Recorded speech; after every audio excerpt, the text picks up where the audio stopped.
Monsieur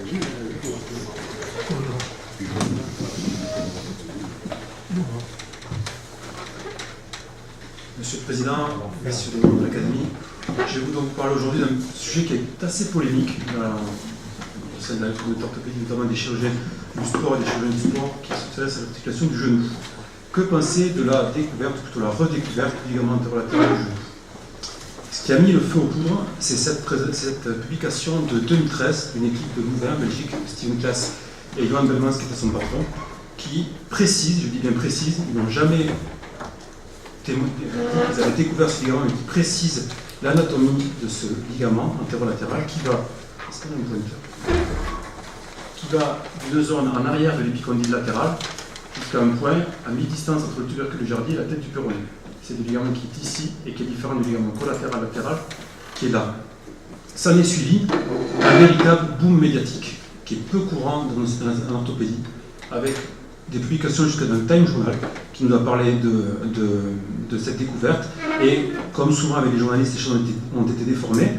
Et les journalistes ont estimé que les Belges venaient en disant qu'ils ont découvert quelque chose d'autre, alors qu'en fait, ce sont des choses qui sont connues depuis très longtemps. Et l'équipe de Belgique, qui est néerlandophone, avec laquelle je travaillais, mais qui est, comme tous les Belges néerlandophones de haut niveau, parle très bien le français, se sont inspirés de ces travaux de Paul II, en 1879, qui précisait qu'il existe en ce point une bande fibreuse nacrée résistante qui, dans l'exagération du mouvement en rotation dedans, subit toujours un degré de tension extrême.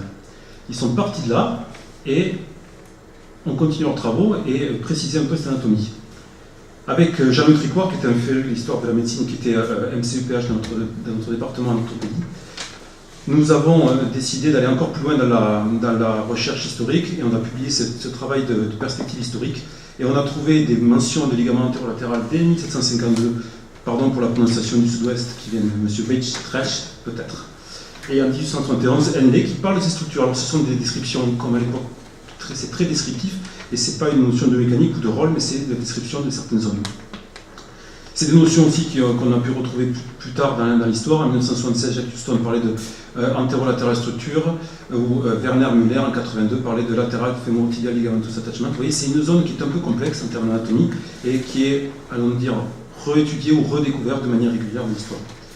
On peut pas, la première équipe qui a donné ce nom est une équipe française. C'est les travaux de Jean-Philippe Vincent sous la direction de Philippe Néret, qui est le premier à parler de ligament antérolatéral. Mais vous voyez, avec quelques petites imprécisions en termes d'anatomie, où il ne trouvait pas exactement à la place où il est décrit de manière habituelle maintenant. Donc pour revenir à cette publication elle a fait un grand buzz médiatique, mais on ne peut pas lui empêcher d'avoir une solidité importante. 41 de cadavres disséqués. Le ligament a été découvert dans 97% des cas, avec, comme je vous disais, une course oblique venant d'une zone en arrière de l'épicondyle latéral jusqu'à un point à mi-distance entre le tubercule de Jardy et le ligament collatéral latéral. Pourquoi ces recherches? Pourquoi deux orthopédistes spécialisés à la chirurgie du genou sont allés étudier cette zone-là? La laxité, qui résulte d'un traumatisme sportif, d'une lésion du ligament croisé antérieur, c'est un phénomène qui est tridimensionnel. Ça associe une translation et une rotation pour donner un ressaut. Quand un ligament croisé antérieur est lésé, le centre de rotation du genou est déporté en médial, et donc ça augmente le poids de levier sur la partie latérale qui est la partie de la mobilité au niveau du genou. Et donc on s'imagine bien qu'une structure latérale aura un bénéfice mécanique certain pour la stabilisation de la rotation par rapport à une structure centrale qui est le ligament croisé antérieur. Voilà ici illustré. Si vous voulez contrôler la rotation de deux cercles par rapport à l'autre, il est plus simple de se mettre en externe que de se mettre en plein milieu. Quand on ouvre une porte, il vaut mieux être plus près de la poignée que plus près du gond, on a besoin de moins de force. Donc c'est un avantage biomécanique certain d'avoir une structure latérale pour contracter la rotation.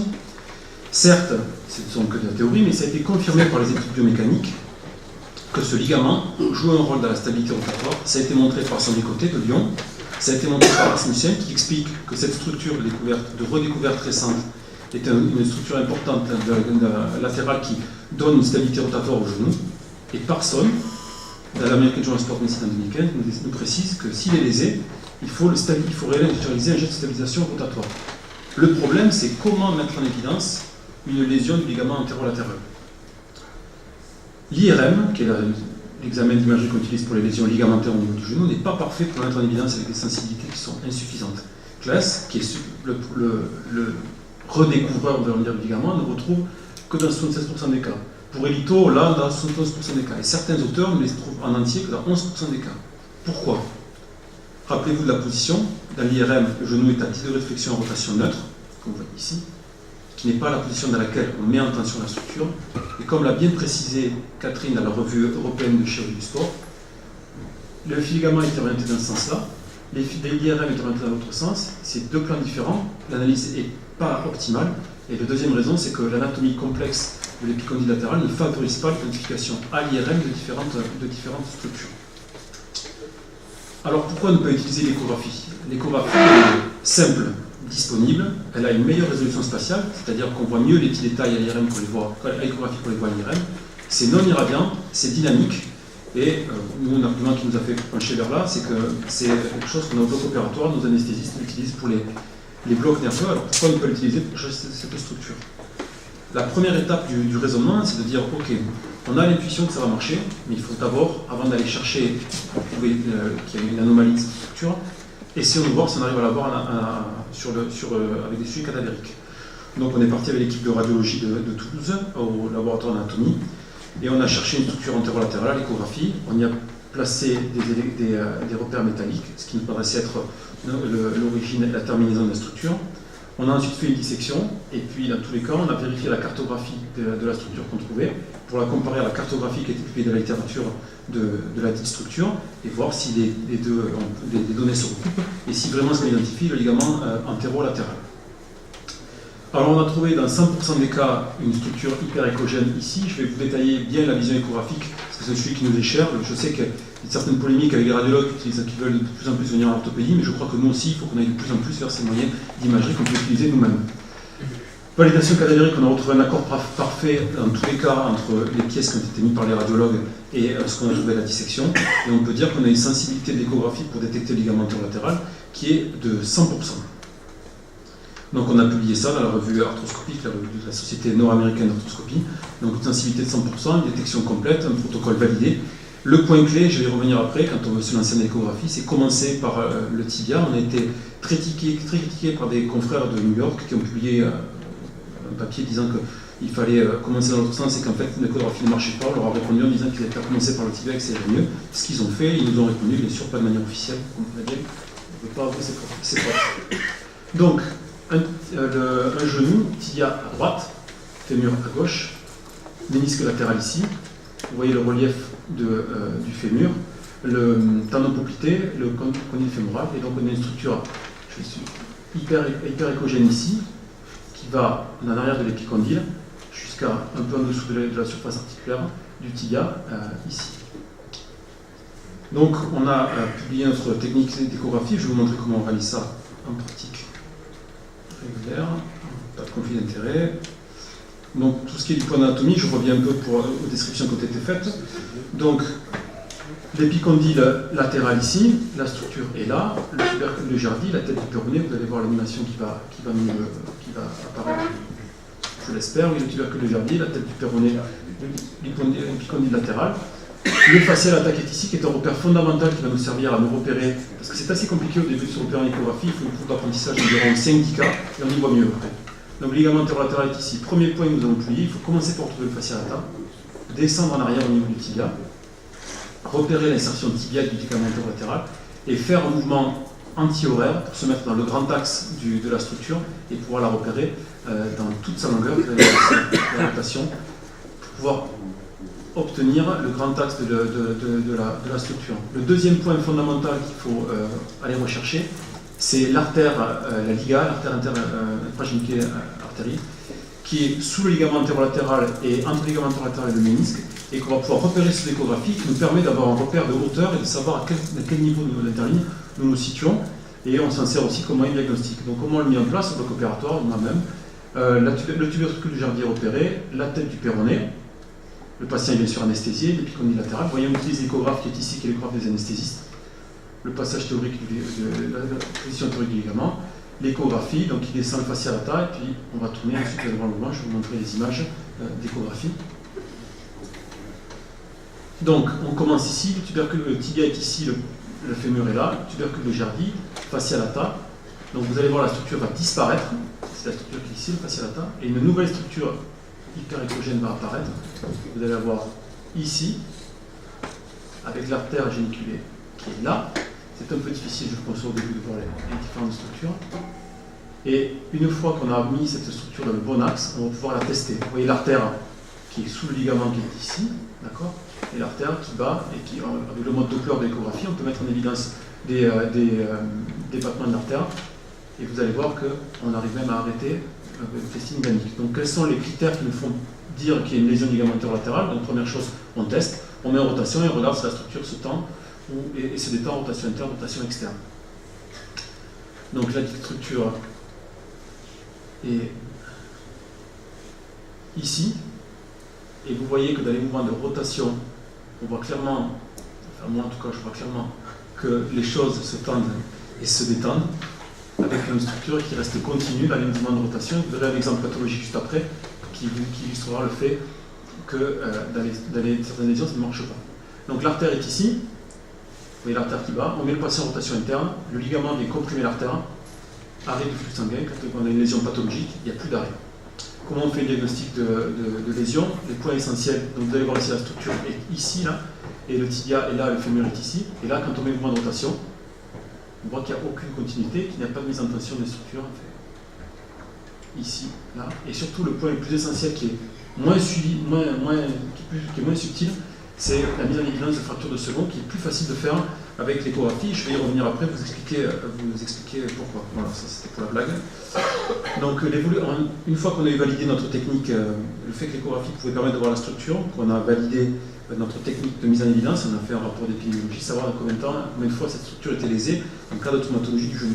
Donc c'est une prospective de LCA dit isolé. On a mesuré la radio, chercher des fractures de second, l'IRM, l'échographie, et on a corrélé ça au pivot shift. Donc vous voyez qu'on avait un effectif de 30 et de 30, on pilote.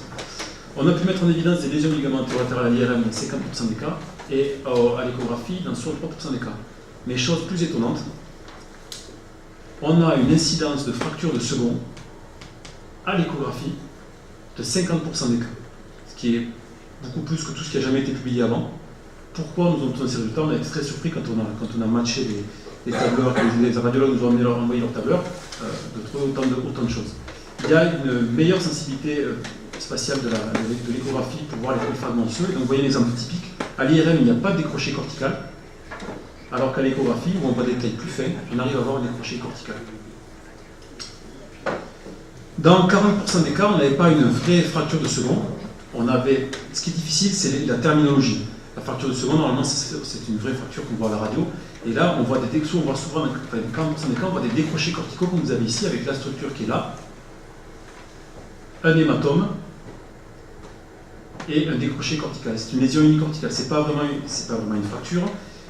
Il n'y a pas rien. Dans les articles, on appelait ça lésion de second échographique. C'est sûr que ce n'est pas une fracture dans le sens où on entend de manière classique. Et on a été les premiers à sortir du laboratoire et à montrer qu'une lésion de cette structure entraînait une instabilité rotatoire plus importante chez les patients qui avaient déjà une lésion du ligament croisé antérieur. Alors nous, ça nous sert dans notre parcours décisionnel de tous les jours, au bloc opératoire. Donc tous les patients qu'on opère des lésions de LCA, population à risque, donc je reviendrai si vous avez des questions, s'il y a des gens qui sont plus à risque de rupture, on va d'emblée à une reconstruction du ligament croisé antérieur et de la structure antérolatérale. Et dans le cas où il n'y a pas de population de risque, on fait une échographie juste avant l'opération. S'il y a un LCA isolé, j'utilise son nombre récipital. S'il n'y a pas de lésion isolée, je fais les deux, un ligament croisé antérieur plus ce qu'on appelle un retour externe, une ténodèse latérale, en utilisant le gracie. Donc le gracie est utilisé en deux brins qui sont repliés et fixés en latéral avec une encre ici et une agrafe là. L'avantage technique, c'est qu'on utilise les deux disques jambiers non pas pour réaliser que la plastie du LCA, mais qu'avec les deux, on fait deux gestes différents, ce qui nous permet d'avoir une certaine économie tendineuse par des petites incisions, mais ça c'est pas vraiment le problème, ce genre de choses. Pourquoi utiliser le gracie et pourquoi pas faire comme on fait depuis longtemps en France, des retours externes avec le fascialata? Parce qu'on a montré dans cette étude cadavérique que le gracie était plus résistant, et surtout, ce qui est paradoxal, c'est que le fascialata ou la bande de Messia, c'est un stabilisateur de la rotation, et ça a été bien montré par plusieurs études. Alors pourquoi utiliser quelque chose qui stabilise la rotation pour mieux stabiliser la rotation? Voilà, on peut en discuter, mais voilà notre point de vue sur le sujet. Alors bien sûr, tout ça c'est bien beau, mais quels sont les résultats cliniques? l'équipe de Dr Sandré-Côté à Lyon a beaucoup travaillé sur le sujet. La première étude en 2015 parlait des reconstructions du LCA et du ligament antérolatéral. C'était une espèce de première étude pilote qui mettait en évidence la faisabilité de la chirurgie et des résultats qui paraissaient positifs, avec un taux de rupture de 1% comparativement à une lésion contralatérale de 6% pour l'autre genou. Et ça a ouvert le débat. Ensuite, il y a eu un deuxième papier qui a pu mettre en évidence qu'il y avait une réduction du taux de rupture de lèvres dans un groupe dont je fais partie et qui a été primé par la Société nord-américaine d'orthopédie en 2017 sur une cohorte impressionnante, 502 patients répartis en 3 types de greffes, Kenneth Jones, le demi-tendineux isolé ou reconstruction du ligament croisé antérieur et du ligament antérolatéral avec un recul de 38,4 mois. Et voilà les résultats qui sont tombés. Vous voyez ici une Kaplan-Meier pour mesurer la rupture avec ligament croisé antérieur et reconstruction antérolatérale ici. Le demi-tendineux isolé repli en 80 plus de rupture et le tendon rotulien a encore plus de rupture. Donc on a un meilleur résultat en termes de rupture. On a autant de réopérations, c'est un autre papier qui est sorti plus récemment, qui est de la critique de dire vous rajoutez un geste, donc forcément vous allez compliquer la chirurgie, compliquer la rééducation, ce qui n'est pas le cas, pas d'augmentation de complications, donc je vous disais c'est faisable, ça a des meilleurs termes ça a des meilleurs résultats en termes de rupture, ça n'augmente pas les complications, toujours des publications dans des revues de haut niveau, c'est le plus haut en orthopédie américaine sur le sport médecine, on ne peut pas faire plus haut en termes d'impact factor. Donc en conclusion, et ça c'est un sujet qui nous est cher, toujours dans la prise en charge des patients, c'est la variabilité du patient, de la lésion. On ne peut pas faire à tout le monde le même type de chirurgie. Sinon, vous êtes bien dans 97% des cas, mais quelquefois vous n'êtes pas bien. Et quand c'est des adultes jeunes, qu'on opère sportifs, il faut pouvoir avoir des charges nickel. Nous, on est favorable à une approche à la carte. Et pour avoir une approche à la carte, il faut utiliser des moyens d'imagerie qui ne doivent pas être réservés qu'aux radiologues en notre sens. L'échographie est très importante et c'est une sorte de réalité augmentée au niveau direct pour le chirurgien. Ça permet d'améliorer nos résultats sans augmenter nos complications. Alors, que penser de la redérogation du ligament antérolatéral du genou? C'est une avancée certaine. Ça permet d'améliorer la compréhension des phénomènes d'instabilité. Ce n'est pas que la clé qui permet de tout comprendre, mais ça permet d'améliorer les choses. Il y a encore beaucoup de choses à faire. Il faut savoir regarder en dehors de la boîte, comme disent nos amis belges qui ont étudié l'étude, et regarder un peu ce qui se passe en extra-articulaire. Je vous remercie.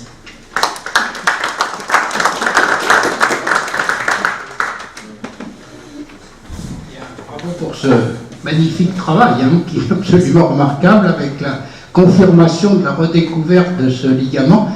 Alors je posais simplement une question. Il y avait un chirurgien très célèbre qui s'appelait Lemaire, il y a de ça quelques années, et qui était chez les sportifs considéré comme celui qui était le plus capable de les remettre debout après une lésion du ligament antérieur, et qui faisait une bandelette simplement antérolatérale qui pouvait être un petit peu dans la direction et le sens de ce ligament que vous venez de décrire.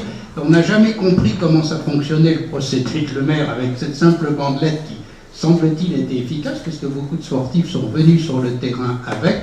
Est-ce que lui-même, sans le savoir, n'avait pas un petit peu soupçonné ce ligament et fait une plastique qui le reconstituait partiellement, en tout cas? Si, clairement. Et ce qui est important de souligner, c'est ces techniques de retour externe, c'est des techniques qui sont très francophones, réalisées depuis très longtemps dans les pays francophones et qui sont très critiquées par les chirurgiens, notamment anglo-saxons, notamment du fait du manque de substrat anatomique et de substrat biomécanique en dessous. Vous faites des retours externes, vous disiez l'américain, mais pourquoi il n'y a rien à remplacer là? Et donc, ces redécouvertes maintenant remettent au bout du jour cette technique de Lemaire, qui n'est plus réalisée de manière isolée maintenant. Tout le monde le fait combiné avec des techniques extra-articulaires. Il n'y a personne qui fait que des retours isolés. Et moi, j'ai participé à un consensus groupe il y a un mois et demi à Londres avec des chirurgiens américains qui étaient vraiment très contre cette idée. Le début de cette histoire, ça a été très virulent, mais vraiment très très virulent, avec des gens qui n'ont pas du tout accepté cette redécouverte qu'on s'attache à cette anatomie, avec des attaques qui ont été souvent assez basses. Et les gens commençaient à y venir, et on voit des Américains qui commencent à faire de plus en plus de retours externes, même techniques de Lemaire, enfin c'est des choses qu'on voit arriver. Y a-t-il des questions parmi la salle? D'abord Gérard Morvan. Oui, un commentaire, une question.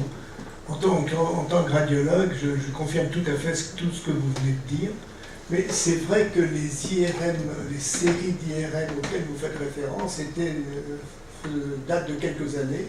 Et c'était du temps où on étudiait le genou en coupe plane. 3D. Et maintenant, avec la 3D, ça va complètement changer. On peut se mettre dans l'axe du LAN sans aucune espèce de problème. Le dernier papier que j'ai renoué, là, une équipe japonaise, 87% d'identification de lésions, 100% d'identification de la structure, 87% de lésions en croisé avec des 3D. C'est l'avenir. Et la question, c'est en échographie, c'est pas si facile que ça de le mettre en évidence. On y arrive maintenant que vous nous avez appris comment faire. On y arrive. Mais quelle est votre sémiologie pathologique? C'est à partir de quand vous dites il est normal, il est abîmé, à combien il est abîmé? Est-ce que je considère qu'il est rompu et que je le refais chirurgicalement? Quelle est la sémiologie échographique? Ce qu'on voit souvent, fracture de second, on les voit souvent. Fracture de second, je fais un retour, toujours.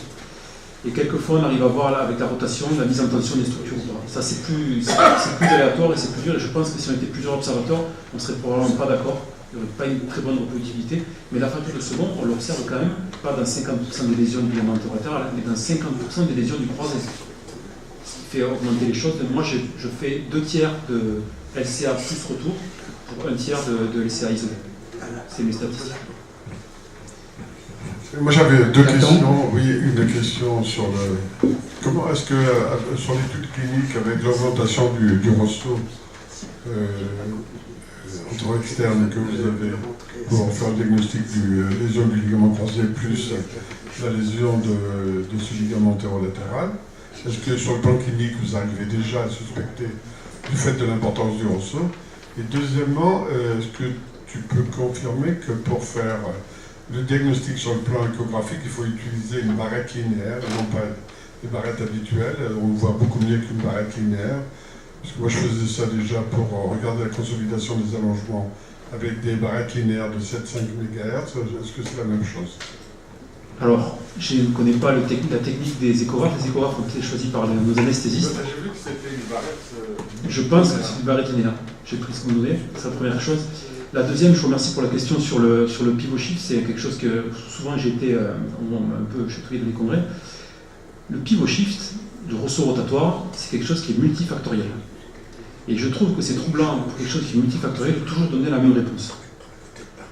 Dans ma présentation du patient, je fais un pivot, il y a un pivot explosif, je me dis, ok, il se passe quelque chose de plus qu'un simple croisé. Je mets la sonde d'échographie, s'il y a une lésion antérolatérale, je vais probablement le refaire. S'il n'y a pas de lésion antérolatérale, ce qui n'est pas fréquent mais qu'on peut voir, je vais avoir une attache particulière, aller voir les ménisques, les lésions périphériques méniscales, les lésions des racines méniscales.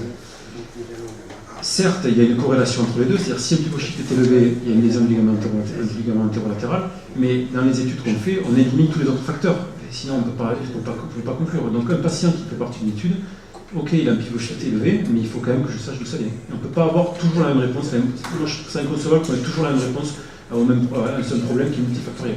Tu vois, quand on en est là, à se dire pivot shift égale retour externe, c'est comme si vous voyez quelqu'un, il est âgé, il a mal au genou, PTG, sans faire de radio. Ça va pas. D'autres questions?